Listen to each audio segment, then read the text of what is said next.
Your stress might not be a life problem, it might be a body signal problem. Because sometimes your brain is not reacting to danger. It's reacting to emails, bills, traffic, a weird text that just says, "We need to talk." And suddenly your body is acting like a bear just kicked down the front door. Your heart speeds up, your chest gets tight, your mind starts racing, and your nervous system is yelling, "Everybody panic," while you're just trying to find your car keys. But here's the good news. You're not broken, you're not weak, and you don't need to move to a silent mountain and become friends with a goat named Kevin, though that does sound fun. Your body may just be stuck in threat mode. And in this video, you're going to learn 3 tiny habits that can send your brain a new message.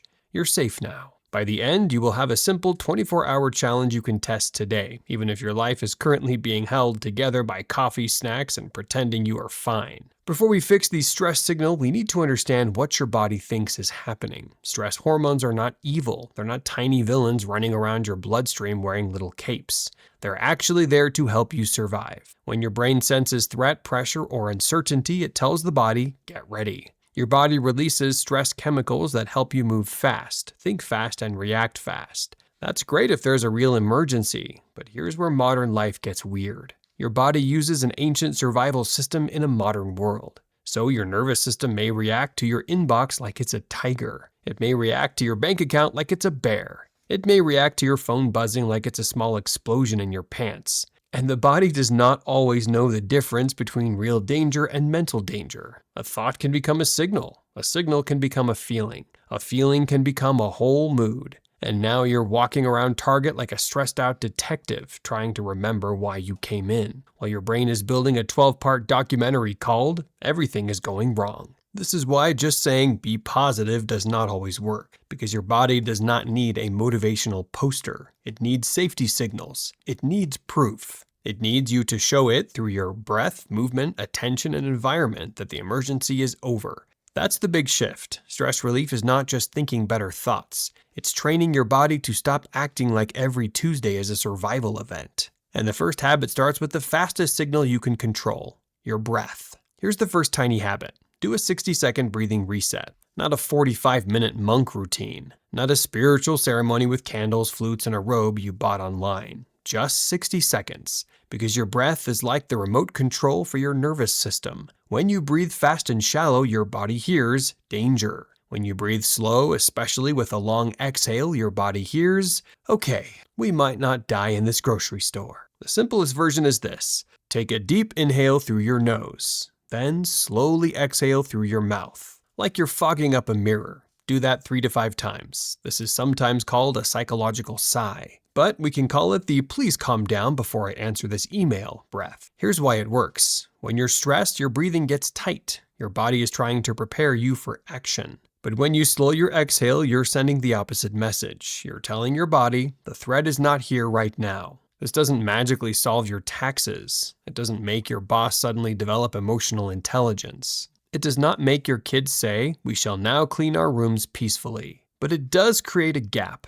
And that gap is powerful, because most people live as if every stressful thought deserves an instant reaction. The thought shows up, the body panics, the mouth starts talking, the thumb starts texting, and 5 minutes later, you're in a completely avoidable argument with someone named customer support bot. This breathing reset gives you a pause. It helps you respond instead of react. That's the first signal. I'm safe enough to slow down. Try it when you wake up. Try it before checking your phone. Try it before a meeting. Try it before you're sitting in the car and suddenly remembering every bad decision you made since 2009. Just breathe. Not because breathing is cute, but because your body listens to it. And once your body hears safety, your mind gets easier to work with. But breathing is only the first reset, because sometimes your stress is not just trapped in your thoughts, it's trapped in your body.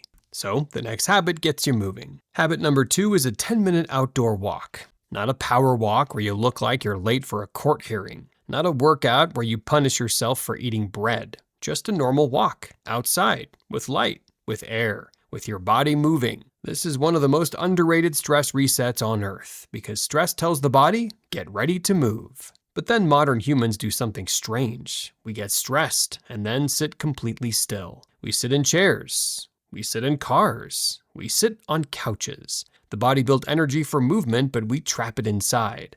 So the nervous system is like, okay, are we running from danger or are we just scrolling again? I'm confused. Walking helps complete this signal. It tells the body, we're moving through this. Sunlight also matters. Morning light helps your brain understand time. It tells your body, this is daytime. And when your body understands daytime better, it can understand nighttime better. That matters for the tired but wired person. You know that feeling? You're exhausted all day. Then bedtime comes and suddenly your brain opens a nightclub. The lights come on. The DJ arrives bumping all your favorite songs in your head. That tired but wired feeling often comes from a nervous system that never got clear signals during the day. So this habit is simple. Within the first part of your day, get outside for 10 minutes. Walk if you can. If walking is not possible, stand outside. Get some light in your eyes, not directly staring at the sun like there's an eclipse, but natural outdoor light. Let your body feel the world is not just screens, walls, and notifications. And here's the law of attraction angle.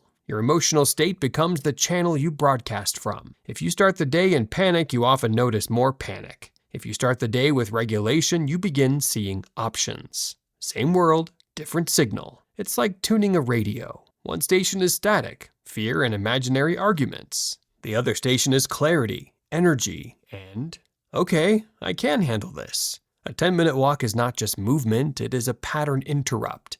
It breaks the stress loop.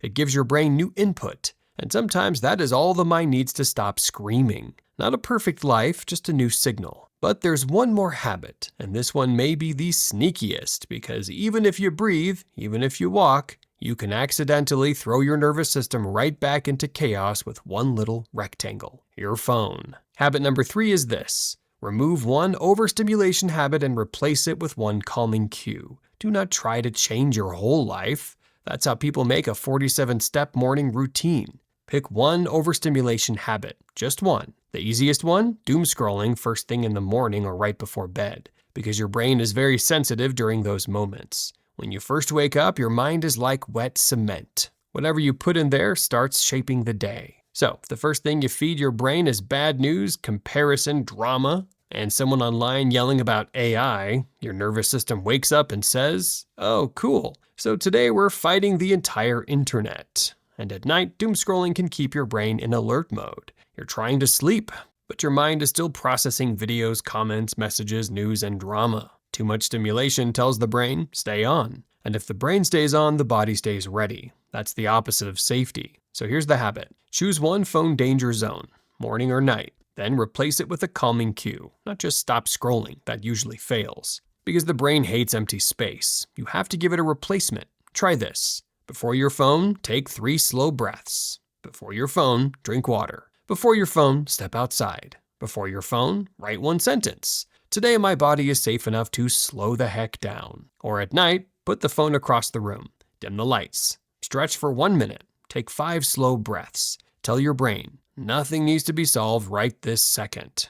That line is powerful, because anxious people often treat bedtime like a business meeting with every unsolved problem in their life. The body is trying to sleep. The brain is at the conference table like, before we rest, let's review money, health, the future, your childhood, and why your left knee made that sound earlier. No, bedtime is not court. You don't need to prosecute your whole life at 11:47 p.m. You need a signal, a calming cue.